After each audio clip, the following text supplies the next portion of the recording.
a certain standard for each particular person in this world. Burger King was trying to satisfy a want, a desire that people were requesting. They wanted a meatless burger. They come up with a meatless burger, not good enough. Now they're getting sued. It's like ludicrous. It's ridiculous. The litigious society that we live in today just really burns my buns. I don't know where that came from.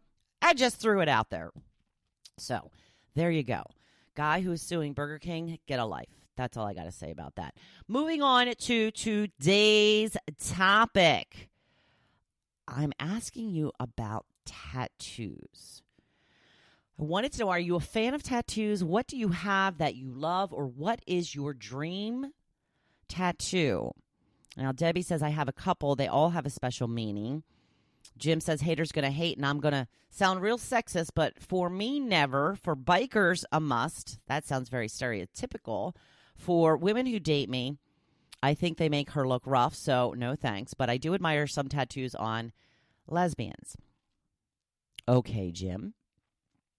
I don't know why it's got to be on lesbians, but whatever.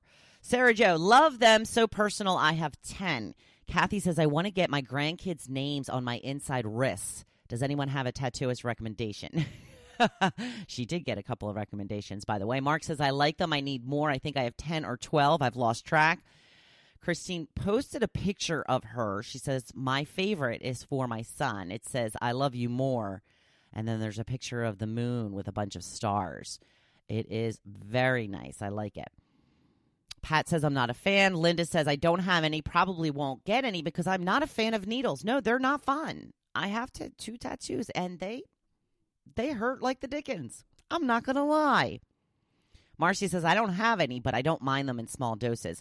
Michelle says, I have too many to count. I'm in the designing stages of a tribute to my grandfather, who was a Navy diver. Charlene says, I have 3, but we'll probably get another soon with my daughter. All of them are small. Michelle says, I'm not a fan. Denise says, no, sometimes I think I want one, but then not sure if I would like it long term. Yeah, if you don't think you're going to like it long term, it's probably not a good idea to get them.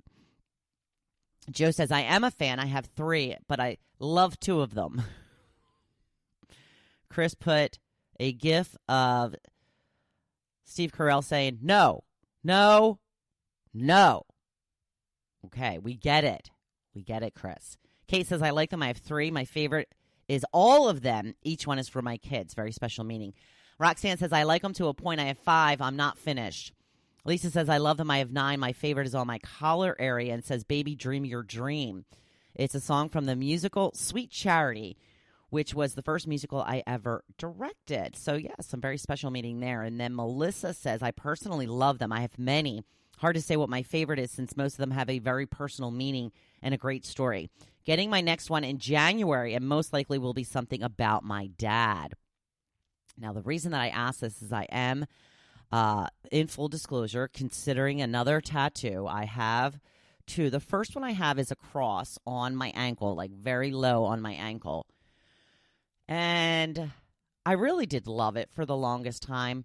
I kind of rushed into the decision of getting it because I had never had a tattoo, but I kind of always said I'll never get a tattoo. But if I do get a tattoo, it'll just be a small cross. So I just kind of didn't really put a lot of thought into it. I was in Vegas. I was just turning 40.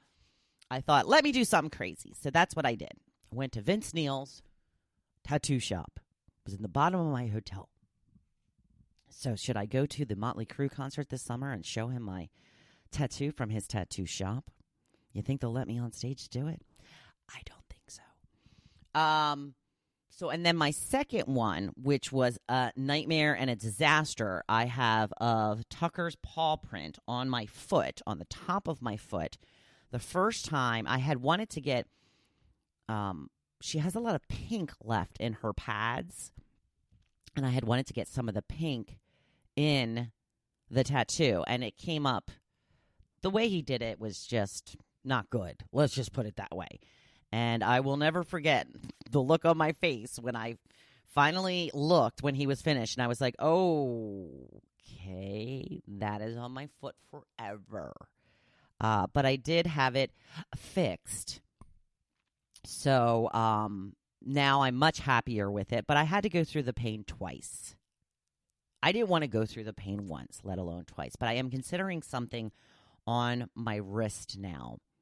I was wanting to get one word that would be motivational and inspiring for me to stay on my path and to keep me moving forward every day.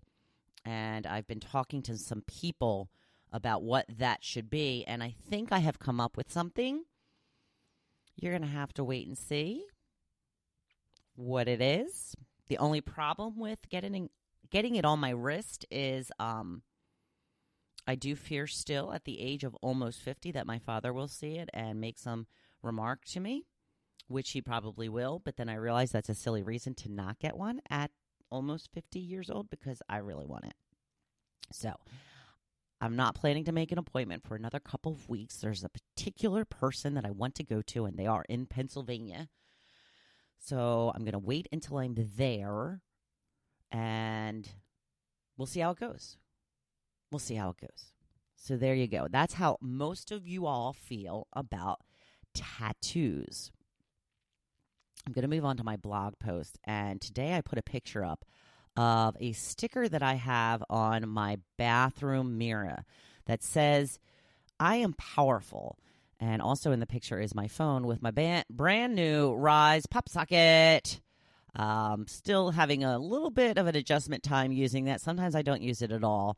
But I did get the sticker from one of the lovely women at my Rise Business Conference. I met her on the last day as we were waiting to enter the venue. Now, I was tempted to put it on myself right then and there, but I waited, and now I'm glad I did because I have it on my bathroom mirror, and it is my daily reminder throughout the day because I am in there often throughout the day because Rachel Hollis is making me drink all the stupid water, so I'm constantly in the bathroom. It is my reminder that I have all the power I need, and so do you.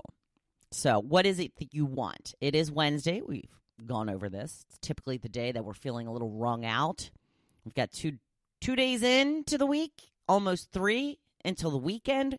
We may be feeling a little sluggish, a little unproductive, like we should have done more, but we still have time to make this week what we want it to be. You have the power to do whatever you want to do. You can make it happen.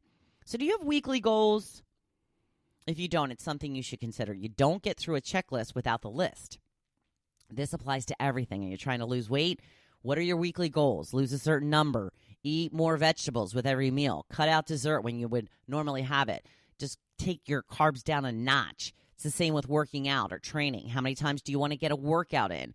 What do you want to accomplish in those workouts? How about work? Is there a project you are working on that has a deadline? Are you hitting the deadline? Are you doing your very best, or are you phoning it in? It's only when we are truly trying our best that we can feel a sense of satisfaction, and you can usually tell, too. Don't half-ass your way through life. Make an impact. Make a difference. Make them remember you were there. Speaking of phoning it in, I always think of a certain concert that I went to because I'm a huge Train fan. Love the band Train. And one year they were touring with Maroon 5. And I have a special relationship with Maroon 5. I was at a backyard barbecue with them back in the day. I have a picture with the band. I'm standing right next to Adam Levine. He looks nothing like he looks now. But he doesn't even have any tattoos that I think that I can see in the picture anyway. And he's wearing like a tank top, what we used to call wife beaters. But I don't know if we're allowed to call them that anymore. So anyway, Train had gone on first, and then Maroon 5 came out. Now, I was working at a morning show at the time, so I was going to have to get up really early. So I was not planning to stay long for Maroon 5 anyway. But I watched a couple of songs, and Adam Levine just acted like he was bothered by the fact that he had to be there. I mean, honestly, it's kind of the same way when I had told you I had gone to see Cinderella a few years back with my husband. it just felt like the lead singer of Cinderella, Tom Kiefer, was standing there like he was doing us some sort of favor by standing there singing, like we were annoying him. Maybe that was their, shtick that day. I don't know. But it made me feel like, well, I didn't enjoy the show. I can tell you that. And then a girl that I used to work with at a particular radio station, I would run into her all the time at all these train events. It was so funny. And she touched base with me after the show. And I had said, I left even earlier than I planned for Maroon 5. I just didn't think that they were doing a very good job. And she agreed. And that's the term she used. She goes, yeah, they really phoned it in. So don't phone it in. Don't half-ass your life. Whatever it is you want in life, you can have it. You have the power. You are powerful. You will have to work for it, but it is possible, no matter what it is. I mean, heck, you can even change your sex at this point. So if you haven't already, think about what it is you really want. What type of impact do you want to have on others in your life, on others in the world? Whatever it is, start working on it, working toward it, figure it out. Most of the time, it's pretty simple, the path. It's not always easy, but it is simple. So how about this? You work your ass off in whatever you are striving for the rest of the week. I mean, really give it your all. Then you can take the weekend to do all the things you love with no goals in mind.